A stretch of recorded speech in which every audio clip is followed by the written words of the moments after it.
And now it's time for Hobo Reviews with Willie B.A. Hobo. Tonight's review, The Santa Claus 2.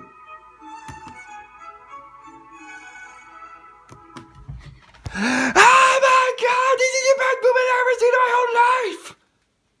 Santa Claus is back. With spoilers, there's this guy named Scott Calvin, who coincidentally has the same initials as Santa Claus, who plays, well, you guessed it, Santa Claus!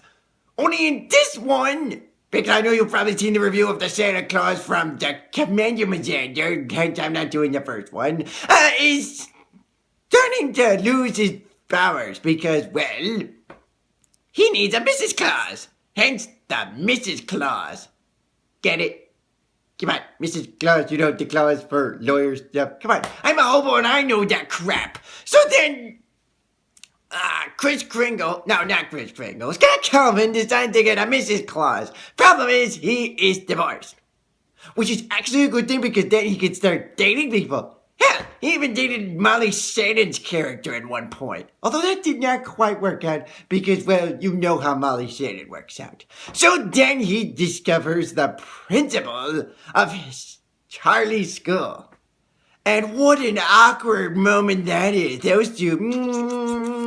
Meanwhile, Charlie is mad at the principal because he wants to have his beliefs in Santa Claus. Only problem is, he's hiding the fact that he has to keep a secret, and he is tired of keeping secrets.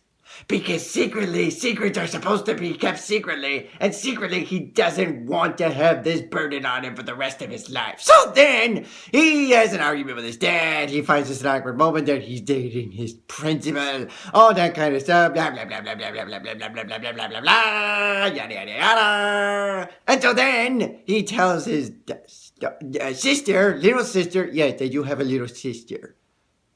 And she's quite adorable, too. That Scott Calvin is indeed Santa Claus. Only he doesn't tell her right away. Wow, if you have a heavy burden, why don't you just let your secret out to the world? So then Scott Calvin goes back to the North Pole because they make a toy Santa Claus to impersonate him to make him think that nothing is wrong. Only it does go wrong, because the toy Santa Claus goes out of control. Which is why Scott Calvin's going back to the North Pole to get this problem fixed.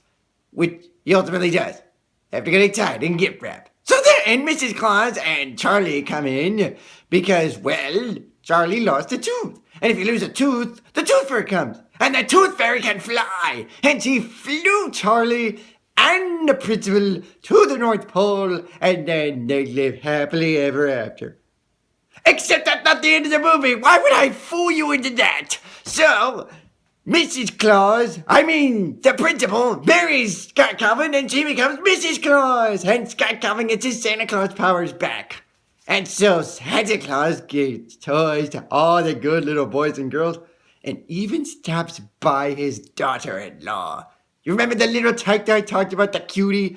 The one that's Charlie's sister? Yeah, she finally gets to see Santa Claus do his job. The best job in the world. Oh, and there's a new reindeer in training that Santa Claus is like, will you be a good reindeer? At the very end of the movie. And so that's the Santa Claus too. I, for one, like this movie because, well, it's the Santa Claus. This is Willie B.A. Hobo saying, Charge! Charge! Oh, come on, help a girl, will ya? Come on, Charge! Come on! I'll get you the woman that you like so that you too can have Santa Claus powers! That way you can give gifts to the boys and girls!